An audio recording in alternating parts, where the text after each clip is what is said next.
Bitcoiners won't comply in 2013 was your title of yesterday's keynote, and then versus 2024. 2013 it was fuck government, WikiLeaks, peer-to-peer cash, and then 2024 it's like ETFs, please, simping for Trump, allowing self-custody. Please allow me to hold my Bitcoin in self-custody. What happened?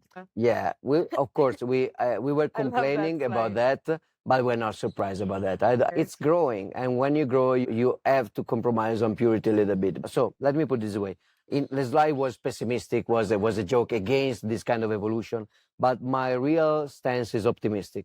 The absolute number of people with sound Austrian economics ideas and understandings, and strong ideological cypherpunk ideas, and crypto-anarchist, anarcho-capitalist ideas, I think is growing in absolute number, thanks to Bitcoin. Many people entered in Bitcoin for investment reason, technology reason, then some of them discover a consistent framework of ethical ideas and practical strategies to implement those ideas. So I'm very optimistic about the growth of the initial non-compliant spirit.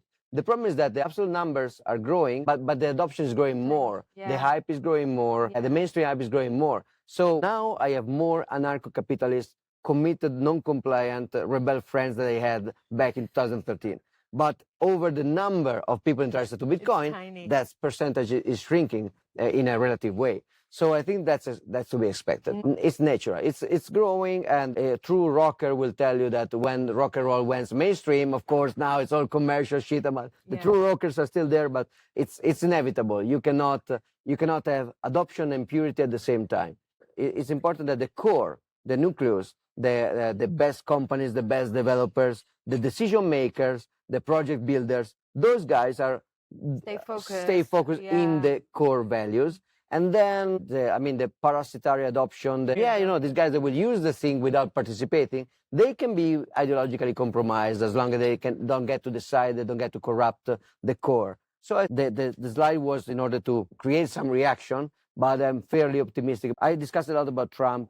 There may be some more disorientment because there is always the political hope that you can reform the government from inside. So now Trump will fix everything. I understand that's also natural because it seems like an easy way to win, an easy win. Yeah, so, but I never buy into this. Me neither. Yeah. And the good thing is that if I'm right, there's not much time to wait for me to be shown right. So, we will see it very soon. And best case scenario, in 4 years, we are back to start. And if I'm wrong, well, then okay, I will admit I was wrong, and Trump was the Messiah, and he saved everybody. But I think he's a very funny guy, but not a savior. Yeah. And so I'm not really worried about this.